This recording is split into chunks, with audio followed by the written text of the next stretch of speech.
तो बच्चों बहुत बड़ी न्यूज़ है ये, और ये बहुत बड़ी न्यूज़ इसलिए है बिकॉज़ एनटीए ने अपनी प्रेस कॉन्फ्रेंस के अंदर ये बात बोली थी कि वो एक फ़ैसला लेने वाले हैं ग्रेस मार्क्स वाले बच्चों के ऊपर। एक कमेटी बनाई गई है जो कि 1 हफ़्ते में इसका जवाब देगी। 1 हफ़्ता पूरा तो अभी नहीं हुआ उस प्रेस कॉन्फ्रेंस को, लेकिन आज सुप्रीम कोर्ट ने एक निर्णायक फ़ैसला लेते हुए ग्रेस मार्क्स वाले बच्चों के ऊपर जब सुनवाई हुई तो एनटीए ने ये बात मानी कि ग्रेस मार्क्स जो दिए गए थे वो ग्रेस मार्क्स देखने की टेक्निक या वो तरीका नीट पर अप्लाई नहीं होता था, वो एक ऑनलाइन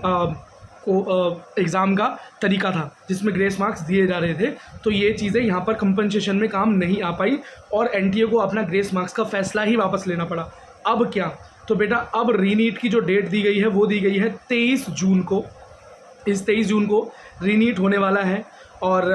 ये रीनीट उन बच्चों के लिए ओपन है जो बच्चों को ग्रेस मार्क्स मिले हैं। तो वो बच्चे जो ग्रेस मार्क्स से अफेक्टेड थे, जिनको ग्रेस मार्क्स मिले, तो वो 718 वाले, 719 वाले, कुछ 720 वाले भी हैं, तो वो ग्रेस मार्क्स वाले बच्चे अब रीनीट देंगे। जो टोटल बच्चे हैं 1563 बच्चे हैं जो देंगे। लेकिन ये कोई ज़रूरी नहीं है कि सब देंगे, क्योंकि ये ज़बरदस्ती नहीं की गई। तो यहाँ प्रोसीजर ये है कि ग्रेस मार्क्स वाले जो बच्चे हैं वो अपना रीनीट देना चाहें तो दे सकते हैं 23 तारीख को। अगर वो रीनीट लेने नहीं जाएंगे तो क्या होगा, तो उनके जो नॉर्मल नंबर, एक्चुअल नंबर आए थे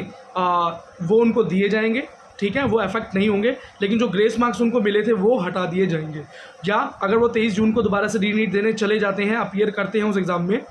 तो वो बच्चे के पुराने मार्क्स, तो ग्रेस मार्क्स सब कुछ कैंसिल हो जाएगा और फिर जो उनको नए नीट के अंदर जो टोटल मार्क्स मिलेंगे वही उनके फाइनल मार्क्स भी होंगे। और 30 जून को, ठीक है, 30 जून को 5-6 दिनों के अंदर अंदर ही, 7 दिन हो गए वैसे तो, 6 दिन का टाइम ही मानो बीच में, तो 5-6 दिनों के अंदर, मतलब 30 जून को ही प्रोबेबल है कि वो रिज़ल्ट अनाउंस भी हो जाएगा। और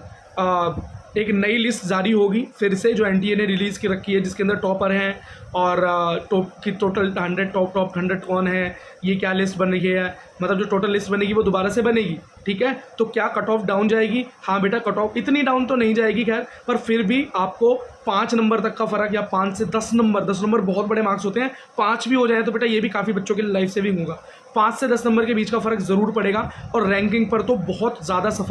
मतलब जो सफल होगा बहुत ज़्यादा होगा। जो टॉपर्स हैं उनकी काउंटिंग्स डाउन हो जाएंगी और वो बच्चे जिनको एम्स नहीं मिल रहा था अच्छे नंबर्स पे भी, उनको एम्स और बेटा टॉप मेडिकल कॉलेज में जाने का फैसला हो जाएगा और कई बच्चों की रैंक अच्छी हो जाएगी अपनी मौजूदा रैंक से, क्योंकि आपको पता है बेटा कई रैंक ऊपर नीचे हो रही हैं कुछ ही नंबर्स पर, तो 5 नंबर तो बहुत बड़ी बात है। वैसे सिर्फ मेरा अंदाज़ा है, हम देखते हैं कि एक्चुअल में फ़र्क आने कितना वाला है और कितने बच्चे रीनीट देने जा रहे हैं और कितने बच्चे रीनीट नहीं देंगे, ये तो 23 तारीख को शाम को ही पता चल पाएगा, ठीक है। और नेक्स्ट चीज़ देखिए,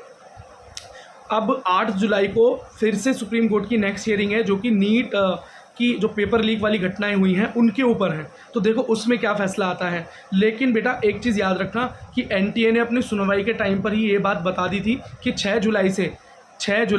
जुलाई से वो काउंसलिंग स्टार्ट करने जा रहे हैं ऑल इंडिया कोटा की, ठीक है, एमसीसी की। तो स्टेट की तो साथ में चलने वाली है फिर इसका मतलब, तो 6 तारीख से काउंसलिंग स्टार्ट होने वाली है। तो पीडब्ल्यूडी वाले बच्चे समझ लें कि 10 दिन पहले या 2 हफ्ते पहले, 14 दिन मान लें, ज़्यादा से ज़्यादा 14, कम से कम 10, इतने दिन पहले नोटिफिकेशन आ जाएगा। तो बेटा 6 से अगर आप 10 दिन डाउन जाएँ तो 25 तारीख के आसपास, और अगर 14 के आसपास जाएँ तो बेटा 22-23 तारीख तक आपके पास एक नोटिफिकेशन आ जाएगा रीवेरिफिकेशन का। तो बच्चों बेटा तैयार हो जाओ रीवेरिफिकेशन के लिए, जो कि होने ही जा रही है, क्योंकि सुप्रीम कोर्ट ने काउंसलिंग पर कोई भी रोक नहीं लगाई। जब ये सवाल पूछा गया कि काउंसलिंग अगर हो भी गई और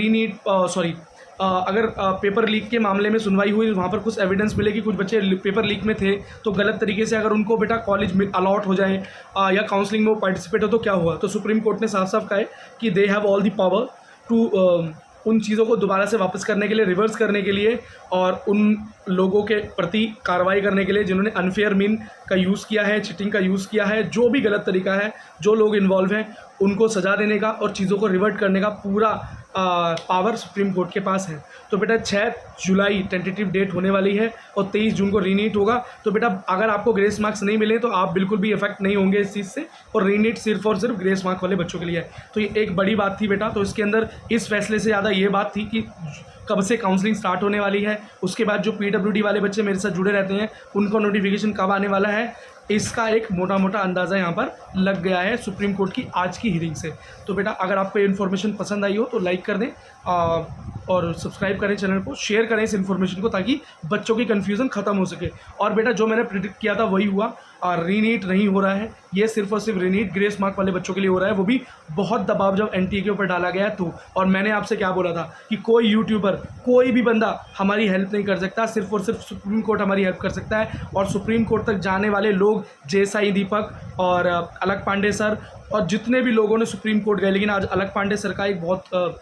मैं बोलता हूँ उनका बहुत बहुत धन्यवाद है इस चीज़ को लेके कि एटलीस्ट उन्होंने एक स्टेप यहाँ पर लिया जिससे कि ग्रेस मार्क वाले बच्चों के ऊपर सुनवाई हो सकी। दूसरा, जय साई दीपक जो हैं, जो लोग उन्हें जानते हैं, उनके बहुत अच्छे तगड़े आर्गूमेंट्स की वजह से एनटीए अपने आर्गूमेंट्स को सामने रख ही नहीं पाया, फेल हो गया अपने आर्गूमेंट्स में, और उसको अपने ग्रेस मार्क्स की गलती को एक्सेप्ट करना पड़ा, जो कि वो अभी तक कर ही नहीं रहा था। और हो सकता है कि आने वाली हियरिंग्स में उसे कुछ और गलतियाँ भी अपनी एक्सेप्ट करनी पड़े, अगर वो हों तो। ठीक है, चलो, hope for the best, all the best.